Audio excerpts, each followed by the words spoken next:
सोलापूर शहरातील बुधवारपेठ परिसरात मिलिंदनगर, साहित्यरत्न अण्णाभाऊ साठे वसाहत, सम्राट चौक, मानेवस्ती, महाबोधी चौक, मातोश्री रमाबाई आंबेडकर नगर, मंत्री छंडक नगर, डॉक्टर बाबासाहेब आंबेडकर उद्यान परिसर, new Budhwarpeth, Satyam Shivam Sundaram apartment, Haripadam apartment, Mahesh Nagar, DMart, Swami Samarth residency, Pathanchal, Nilkanth society, Bhagwati व Mahavir housing society, Nakoda unity, Shingvi Bhavan, Vrindavan society, ST stand परिसर, प्रभाकर वस्ती, शिवाजी चौक, सफाई कामगार वसाहत, वडार गल्ली, वीर फकीरा चौक या ठिकाणी दाट झोपडपट्टीचा भाग असून या परिसरात लोड शेडिंग नसताना सुद्धा दिवसातून 10 ते 15 वेळा लाईट बंद चालू होत असते। यामुळे शहरातील नागरिकांना याचा खूप त्रास होत आहे। या परिसरात शाळा, महाविद्यालये, दवाखाने, व्यापारी वसाहती, बँका अशा संवेदनशील ठिकाणी असून या ठिकाणी विजेचा लंपडाव सातत्याने होत असतो। यामुळे येथील कार्यालयीन विद्युत उपकरणे जळत आहेत। बुधवारपेठ परिसरातील नागरिक वेळेवर वीज बिल भरत असून सुद्धा ग्रामीण भागासारखा वीज पुरवठा होत आहे। वरील परिसरात सातत्याने वीज पुरवठा खंडित होत आहे, तर त्या ठिकाणी सोलापूर महानगरपालिकेच्या परिवहन विभागाच्या माध्यमातून मातोश्री रमाबाई आंबेडकर नगर येथे चार्जिंग सबस्टेशन उभारण्यात आलेले आहे। त्यामधून वीज पुरवठा एक्सप्रेस लाईनच्या माध्यमातून करण्यात येणार आहे।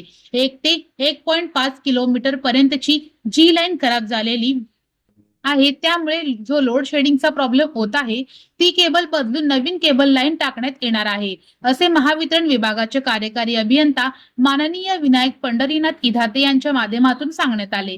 जर सातत्याने वीज पुरवठा खंडित झाल्यास नागरिकांच्या हितासाठी वीज बिल नाही भरो आंदोलन करण्यात येईल, असा इशारा राष्ट्रवादी काँग्रेस पार्टीचे प्रदेश उपाध्यक्ष आनंददादा चंदनशिवे यांनी यावेळी दिला। सोलापूर शहरामधील बुधवारपेठ, सम्राट चौक, महेश कॉलनी, त्याचबरोबर हरिपदम अपार्टमेंट, प्रभाकर वस्ती, त्यानंतर नाकोडा, जोहरमळा, त्याचबरोबर जय मल्हार चौक, साहित्यरत्न अण्णाभाऊ साठे चौक, साठेचाळ मोठे वस्ती, लक्ष्मण महाराज नगर, वडार गल्ली, नागणे देशमुख अपार्टमेंट,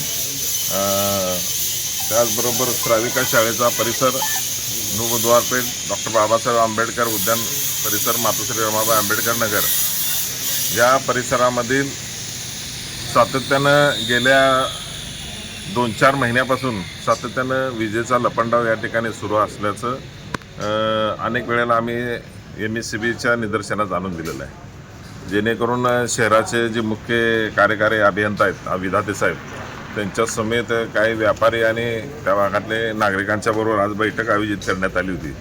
त्या बैठकीमध्ये ही जी मुद्दे या ठिकाणी आम्ही मांडले होते की त्या परिसरामध्ये सर्वात जास्त शाळा आहेत, एसटी स्टँड परिसर आहे, मोठ्या प्रमाणामध्ये स्लम एरिया झोपडपट्टीचा भाग आहे, व्यापारी राहतात आणि हॉस्पिटल बी आहेत। तर ह्या सगळ्या गोष्टीचा विचार घेऊन त्या ठिकाणी वीज जो सातत्यानं जरा हवा सुटली की नाही, जरा थोडं वादळ झालं की नाही लाईट बंद पडती, ह्या सगळ्या गोष्टी आम्ही गेल्या अनेक दिवसापासून पासून सांगतो, परंतु ह्याच्यावर काय तर कायमस्वरूपी सोल्युशन काढा असं या ठिकाणी सातत्यानं फार पूर्वीपासून आम्ही पाठपुरावा करत आहे। तर आत्ता आम्ही साहेबाला चर्चामधून सांगितलेलं आहे की आंबेडकर गार्डनच्या बाजूला जी काय चार्जिंग सेंटर महानगरपालिकेने या ठिकाणी केलेलं आहे, त्या चार्जिंग सेंटरला जी MSCBचा जो वीज पुरवठा होणार आहे तो ऑडिशनल वीज पुरवठा त्या ठिकाणी त्याच कनेक्शनमधून ह्या परिसरामधला वीज पुरवठा करावा अशा पद्धतीची विनंती आम्ही केली होती। ती विनंती या ठिकाणी या बैठकीच्या माध्यमातून त्यांनी मान्य केलेली आहे। आता जो वीज पुरवठा होणार आहे आपल्याला त्या परिसरामधल्या नागरिकांना, जो चार्जिंग सेंटर केलेला आहे त्या चार्जिंग सेंटरमध्ये MSCBनं जी विद्युत पुरवठा म्हणजे वीज पुरवठा पुरवणार आहे, त्याच्यामध्ये एक्स्ट्रा ज्या परिसराला जो वीज पुरवठा जेवढ्या क्षमतेचा लागतो एक्स्ट्रा त्या ठिकाणी घेऊन त्या परिसरामध्ये वीज पुरवठा करण्याच्या संदर्भातला निर्णय झालेला आहे। जवळजवळ दीड किलोमीटरच्या परिसरामध्ये या ठिकाणी केबल खराब झालेले आहे। या परिसरामध्ये 1.5 किलोमीटर परिसरामध्ये केबल टाकण्याचं कामसुद्धा या ठिकाणी सुरुवात करणार आहे। अतिशय या ठिकाणी चांगली बैठक आता अधिकाऱ्यांसोबत झालेली आहे। मी आपल्या माध्यमातून आपल्या परिसरामधल्या लोकांना एवढंच सांगू शकतो की आता जी चार्जिंग सेंटर झालेलं आहे मातोश्री रमाबाई आंबेडकर नगर म्हणजे पूर्व परिवहनचा डेपो होता, त्या टिकून आपल्या या परिसरामध्ये वीज पुरवठा होणार आहे। तर ह्याच्या पुढं अजून एक 15 दिवस महिना लागेल या सगळ्या गोष्टी व्हायला।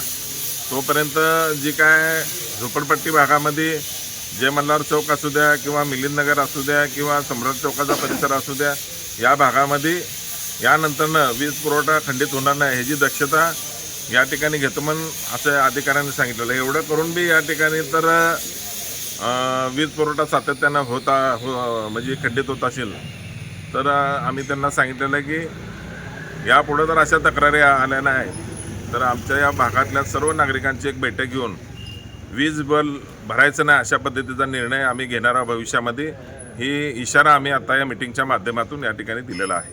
यावेळी अनिल छाजेड, चंद्रकांत सोनवणे, गुड्डू शर्मा, धीरज जैन, कोमल शर्मा, पांडुरंग माने, मनोज तोरात, अमोल कदम, जॉकी बडकवाड, प्रभाकर कांबळे, जितू शिंदे, किरण पाटील, गौतम शिंदे तसेच बुधवार पेठ परिसरातील नागरिक उपस्थित होते.